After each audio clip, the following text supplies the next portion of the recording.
the villain is a huge fish. He plays 32-15,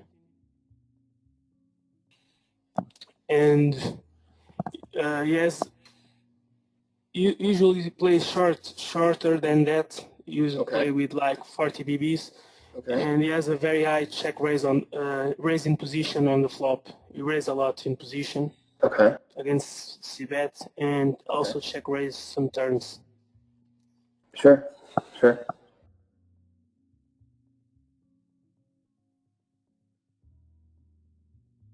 So let's go back here just a hair. Okay, so we're faced with a pretty big check raise on the turn. What's your thoughts, Devin? Well, first of all, whenever I have a fish in my games, obviously the type of fish that he is so crucial. Most of the fish, well, a large majority of the fish, I would say, are very, very passive fish, and their biggest weakness is they call too many hands pre-flop, and they get too stationy post-flop. What they tend not to do is semi-bluff a ton of draws. They just prefer to call with them, and things like this. They semi-bluff on the flop usually. Usually on the flop as well. So if this fish was the type that I felt was really passive, I actually would consider folding the turn to a passive fish. And again, it's kind of the way that I'm trying to explain my opponents. I mean, we're at the top of our range, but if our opponent, for example, is the type of fish that's calling me with anything like a queen he's not going to raise me, and if he's never raising draws, at least not on the turn, then I feel like I'm beat too often, so I'll fold. If the fish is a really spastic fish, then obviously, there's not really much to be said because he's got so many wild hands, and I'm betting here. I am betting for value, of course, and I'm probably even betting bigger, to be honest with you. Yeah, I would too. On the turn against this type of fish because I want to be able to just shove the river on him, and I expect, again, his weakness is calling too much. I expect him to call me with queen jack, queen 10. So I am, but if he's the type of fish that's just not aggressive, then I'm probably finding a fold. It's kind of crazy, but I would feel like I could probably find a fold against that type of fish. Yeah, I tell you what, every time I get it in on that kind of turns, I always feel that when they raise the turn the turn on the current games, they always have it. They always have top pair beat. Yeah. So the problem here is that the villain is playing with 75 big blinds, and I thought that as the board has 2 flush draws on the turn, he probably can raise like that with king queen, trying to protect his hands. Yeah, that's the big concern, is if he freaks out with the queen and tries to protect against the flush draw. Yeah, that's the rationale for calling, is figuring out if that guy's going to be bluff catching with that or raising. Right. Again, it does come down to also, it's just when that's all I'm thinking that I can beat. Like, for example, if I knew for a fact that he never semi-bluffed his draws, which I clearly do not. I do not know that. And the only hand that I'm thinking I beat is king queen, and he has to decide to overvalue it essentially and go for like a protection check raise. And I would expect it to be all in. I don't know why he leaves $44, but then I would just fold because I would feel like, you know what, if that's all I beat, then I'm probably not good here. So I would expect to see a set of 5s, set of 8s pretty often, or I don't know what his 3-betting tendencies are, but I would expect him not to have aces and kings all that often. And then also, he's got 6-7. This guy has 6-7 well within his range, because if he's playing 30% of his hands, he's never going to fold 6-7 of spades in this spot. And he flat has the nuts. Like, you're drawing dead against his turn check raise range. If we think that that's it, that's what he's got. Yeah. The size on the turn was really... I think if he's trying to protect a king-queen hand, or trying to raise as a semi-bluff with a flush draw, like imagine ace-4 of diamonds, that is a parent flush draw, I think he would shove and not leave 44 behind.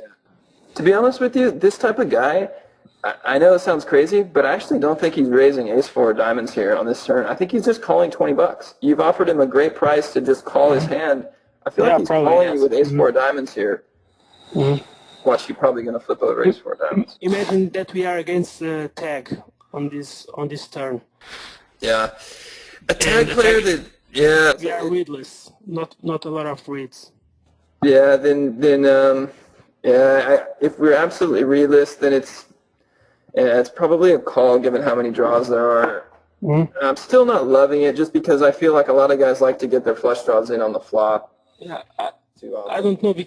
Sometimes I think that I fold a lot on the against raise on the turn, but every time I don't fold, I'm sorry about that because I always. You wish you would have. Yeah, no, but here's the thing though. Like what you just said there is you feel like you fold a lot on the turn. Here's the thing. I fold a lot to river check raises, and I'll tell you the reason why I fold a lot to river check raises is because they always have the nuts in my stakes. Okay, so if you're saying you're folding to turn check raises a lot, it could be that you're actually playing the turn really well. I mean, extremely well. If you feel like it's a spot where the guy's just super balanced and you don't know whether it's the best play or not, then checking the turn sometimes is not a bad play if you're just really confused on what you're going to do to a check raise. But I feel like with this type of guy, that generally speaking, you got to keep your foot on the gas and go for value and be even betting bigger on the turn and then planning on shoving the river. Yeah, but I think I would never check that turn against anyone. Right. Yeah, I would agree with that. I would agree with that. Yeah. But that's the thing, that every time I don't fold because I think that I fold too much, and sometimes I force myself to call or to jam that kind of turns. Right. Let me just tell you this much, just from what I've seen, I would get out of your mind that you fold too much. We just saw you call off 200 big blinds with top 10. I don't think you need to worry about folding too much.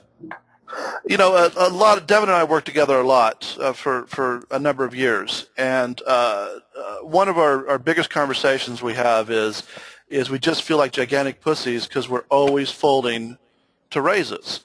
But the bottom line is in a lot of spots, guys just aren't raising with bluffs, with a weak enough range. And yes, we are exploitable versus turn raises and river raises, unquestionably. But if guys aren't going to be bluffing there enough, then that's the best way to exploit them is to bet fold there, and that's a central part of Devin's eye game. Is we try to, I know it's like everybody says it, but it's just so true. We try to be the better. We try to pound, and then when somebody has the balls to raise us, they're going to take the pot with a decent frequency. However, Devin and I are good enough that we're able to pick up when guys are getting out of line, and I know Devin and I play the same site, and Devin folds on the flop. Devin folds, I think, about 45% of the time to flop raises. I fold about 51% of the time, so that's not exploitable. Now Devin on the turn, both Devin and I on the turn and river are exploitable. We're probably folding close to 70% of the time to raises on the turn and river, but we just don't see guys doing it that often, so we don't worry about it. Yeah, I agree. And your image makes a difference too. And Devin and I try to keep a taggish image. We're both playing, like a 22-17 type of game, not getting crazy on the 3-betting and 4-betting. We pick our spots while trying to maintain a good image and targeting guys. We make our moves versus guys that we know are prone to fold, because we really don't want to have that lag image. We're trying to play it in guessing game when guys are going crazy versus we just prefer to play a nice, solid, aggressive game that has its tricks, and I would say that both of us, have one of the best win rates on our sites at our stakes without getting wild and crazy. So what did he have here? Yeah, it's 7-6 off. Yeah. Spades? No. I'm kidding. All right. Well, good hand. Thanks for joining us for the class. Those were definitely really good hands. Okay. All right. See ya. See you.